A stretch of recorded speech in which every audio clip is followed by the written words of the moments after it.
Ayon nga kay Briones ay kahit kailan daw ay hindi raw siya nakita sa kahit na anong sabungan. Kaya tinatanggi niya itong aligasyon. Kahit ano sabungan daw. Ako rin naman, hindi rin naman ako nakita sa sabungan eh. Pero dati, sinubukan kong laruin. Hindi naman actually talagang subukan laruin. Kaya lang kasi, hindi ako nagpapalusot Gusto ko malaman yung sistema. Paano ba yung isabong na yan? Kasi against talaga ako dyan eh. So para malaman ko, titingnan ko. Meron palang talagang way. Madaling makapasok. Yeah? As in kahit sino makakapasok. Tiningnan ko, kaya ako kunwari ng ganito, through GCash, di ba? Nakalimutan ko na kung paano yung sistema no. Kasi tinry ko lang naman. Di ko naman talaga nilaro siya ng laro-laro. Noon pa yan, nung kasagsagan ng isabong, tiningnan ko kung makakapaglaro ba ang kahit sino na walang pinipresentang ID, nakakapaglaro. So ibig sabihin, kahit bata, pwedeng maglaro ng isabong o pwedeng pumusta. Sinasabi ng iba, hindi, kailangan mo naman ng GCash. Ano ngayon? Pwede ka naman sabihan mo yung kaibigan mo na may GCash o yung tatay mo may GCash. Tay, tataya ako sa sabong. Pwede ba itaya mo ito? Pwede naman ganun di ba? Na siya po ay tumataya dito nga sa nakita sa video sa kanya. Ipinadala lang daw ito ng kanyang pamangkin doon sa Facebook message. Sana pinangalanan mo yung pamangkin. Siya ang sisihin natin. Hindi kasi alam mo ewan ko Kayo. Naniniwala ba kayo? Ito ang tanong dyan. Naniniwala ba kayo na talagang hindi siya nagsasabong o hindi siya nag-iisabong, nanunood lang daw siya? Naniniwala ba kayo? Gago! Hindi, kayo kanya-kanya ho ito. Ito yung opinion, no? Opinion ko. Ako, hindi ako naniniwala. Kayo, naniniwala ba kayo na nanonood lang siya at hindi siya, Hindi kasi, alam mo mga kababayan, naalala ko yung kaibigan ko Nahuli nung kanyang misis na may betka. Nakapatong. Yung betka. Kunwari ako yung, hindi ako inahuli. Una-una wala ako asawa. Yung lalaki na may asawa. Tapos nandyan yung betka, nakapatong. Ano bang tawag doon sa posisyon na yun? Nakalimutan ko na cowboy ba yung cowgirl? Hindi, cowboy. Lalaki nakapatong. Gago! Homblo pala ang puta. Hindi, babae, yun. Tapos nung nakapatong, nahuli nung misis, sabi nung misis, Siyempre, putak na yung misis, galit na galit. Alam mo, sabi nung kaibigan ko na lalaki, sabi niya, "Sweetheart! Nag-sit ups lang naman ako. Nagkataon, walang dito. Walang, so yung babysitter na lang natin, sabi ko, tulungan mo nga ako mag-sit ups. Babysitter, pang to yung babysitter, So, tulungan mo ako mag-sit ups. So, siyempre, pag mag-sit ups ka, nakahiga ka, di ba? Gaganyan-ganyan ka, tapos dito. Nadulas siya. Napunta siya dito sa baywang ko. Sabi, napunta sa baywang ko.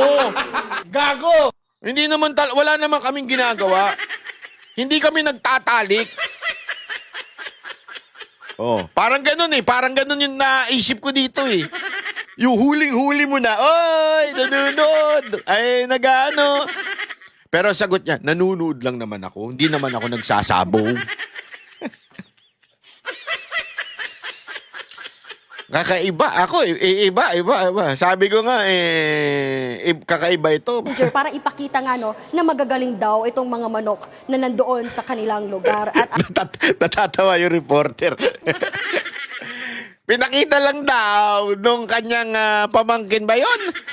Na, uy, magagaling to mga manok ko, panoorin mo to. May trial fight. Di patay yan. Nag-trial fight, patay yan. Hindi kasi, alam ko hindi naman ganyan. Siguro wala nung panusok, kaya maaari. Pero, ewan ko lang hindi ako solve. Hindi nabenta sa akin yung kwento ni Kong. ayon pa kay Briones, malamang daw ay baka parang sinasabotahe lang daw siya. Pero Sinasabotahe lang siya. Ikaw gumawa niyan, tapos sinasabotahe ka. Anak ka ng Gago! Kung naman, ikaw naman kung I mean, sabihin na natin, sige, nanonood ka. Hindi ka nagsasabong. Wala tayong sinasabing nagsasabong ka. Nanonood ka. Pero in the middle of a very important, supposedly, session. Ayan yung election daw yan ng Speaker of the House. Ganun ka ka-bored? Boring ba yung speaker nyo? I mean, as far as I remember, you are a government official. As far as I remember, you should have a high standard. Di ba? Ano ibig sabihin ng high standard? Hindi yung habang nagtatrabaho, nanonood ka niyan. Eto, tanggalin natin yung salitang sabong. Sabihin natin nanonood ka ng Netflix. Di ba? Nanonood ka ng bembangan. Halimbawa lang. Kunwari lang. Di ba? Yun ba ay may justify mo pa? At sasabihin mo, di naman ako nakikipagbembangan eh. Nanonood lang naman ako eh. Habang may plenaryo nagaganap. Hindi ko nga, pasensya na po kong, pero para sa akin, dapat yung mga ganito disiplinahin. Ewan ko kung di disiplinahin ito ni speaker. Dapat yung mga ganito ini-ethics complaint. Di ba? Ito yung yung huli mo na sa akto na habang may nangyayaring plenaryo, may ginagawang iba. Supposedly, dapat mataas ang iyong standard bilang public official, pero ganyan ang ginagawa mo.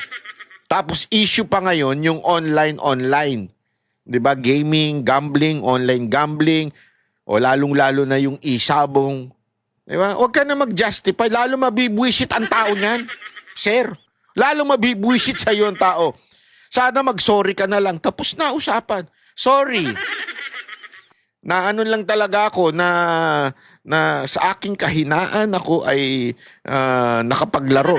Natawad na niya, no? Kung sino man daw yung nag-upload ng video na to, kahit pa may violation ito. No? Pinatawad na daw niya yung nag-upload ng video. Kasi may violation daw ng wiretapping. Kasi nga naman, bawal yun. Yung habang ilalabas mo, biglang ganun. Pero ikaw pa talaga, sir, ang may lakas ng loob magsabing, pinapatawad ko na yung kumuha ng video at naglabas.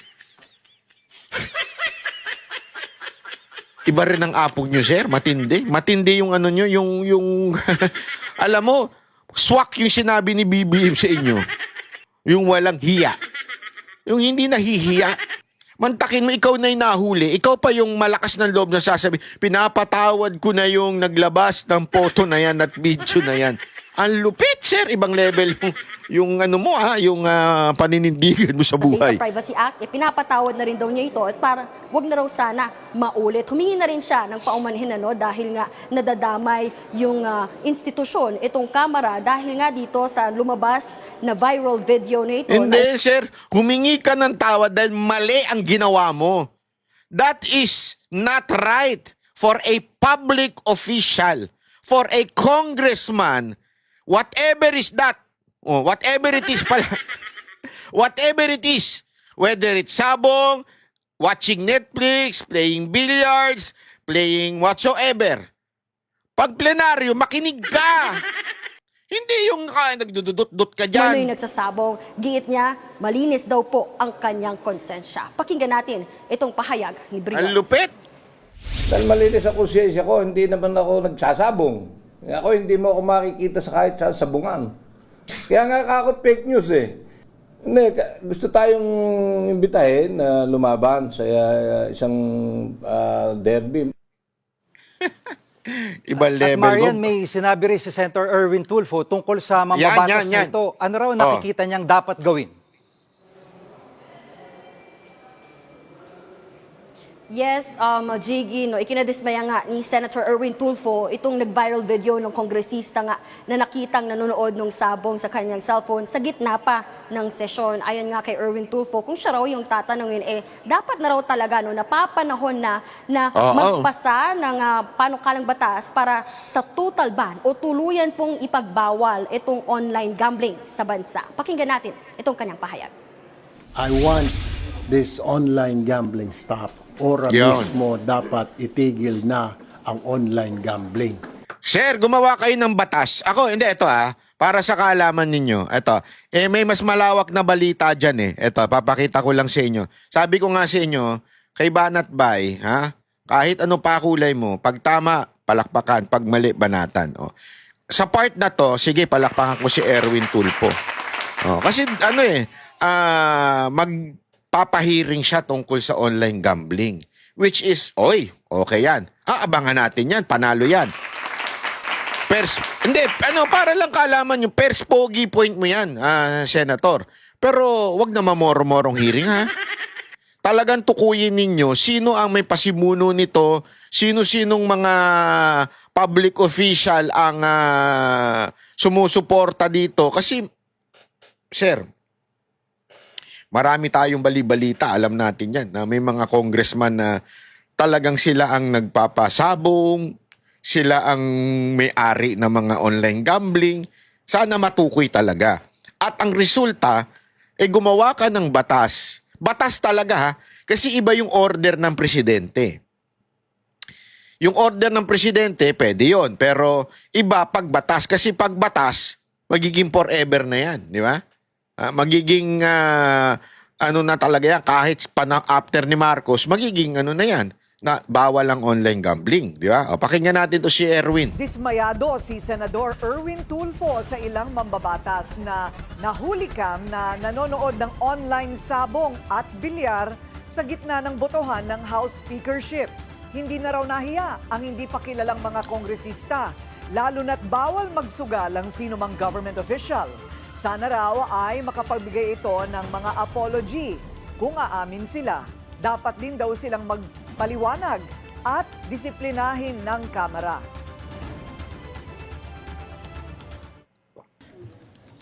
It doesn't matter kung boring yung botohan ng speaker. Magantay ka. Trabaho mo yun There's a time kung sugarol ka, which is bawal, di ba? Sinabi na bawal pag government official ka magsugal. Kung talagang hindi mo matiis yung kate, hintayin mo na lang, di ba? Kaya kamutin mo na lang. Lumabas ka ng pumunta ka sa banyo. Kamutin mo na lang. Hindi, tama naman siya dito di ba? Una-una, bawal ang public official na merong batas na yan. Ayan, alam ko, yan ay executive order ni dating Pangulong Duterte. Yung any public official should not be seen in any casino or any gambling. So kasama na rin dyan yung pag-gambling dito. Although sinabi nga ni Congressman, hindi siya naglalaro, nanunood lang daw. Gago! Pero gayon pa man, maliho yan Di ba? Yan yung sinasabi ni Erwin Tulfo na, sandali, merong botohang nagaganap. Bakit ka, kung ano-ano ginagawa mo dyan? Hintayin mo hanggang matapos yung ikang trabaho mo sa Kongreso or matapos yung trabaho mo sa gobyerno because pinapasweldohan kami ng taong bayan ninyo para magtrabaho, hindi para magsugal. Ayun po ang totoo. Pinapasahuran kayo, di ba, na bilang kongresista, representante ng inyong distrito o di kaya ng iyong party list para magtrabaho, hindi para manood ng sabong. Congressman, wag ka nang napakaraming palusot. O sige, tanggapin natin, nanunood ka lang, hindi ka nagsasabong. Palpak pa rin yan, sir. Mali pa rin yan. Kahit anong sinusubukan mong isalba yung sarili mo, mali yung ginagawa mo. Katakda na ring talakayin sa Senado ang online gambling at pangungunahan ito ni Tulfo bilang bagong chairman ng Committee on Games and Amusement. Kaya lang, ang tanong dito mga kababayan, aaksyonan kaya ito ng kanilang speaker? Hindi, di ba? I mean, Speaker Romualdez, yung bata mo, pababayaan mo na lang ba ng ganyan? Wala talaga. Ayan nagsisimbolo ng leader ng Kamara. Kung may bastos na kongresista, merong ibig sabihin yan. Hindi kagalang-galang ang speaker. So dapat, ang atin lang, dapat disiplinahin yan ng speaker. Hindi pa pwedeng gayon lang yun. Disiplinahin. I-ethics yung tao na yan. Kasi nga, alam na nga natin, salot na nga itong online gambling eh. Tapos, may ganyang pang kongresista. Nanonood sabihin na natin nanonood, but still, di ba? Hindi maganda yan. Yun ang natin dito. Kaya na lang din ganyan ang itsura nyo sa kongreso, nadadamay lahat kayo, sinasabing, kaya nga pinupuna kayo, tapos nagagalit kayo, tapos anong gagawin ninyo pag napuna kayo?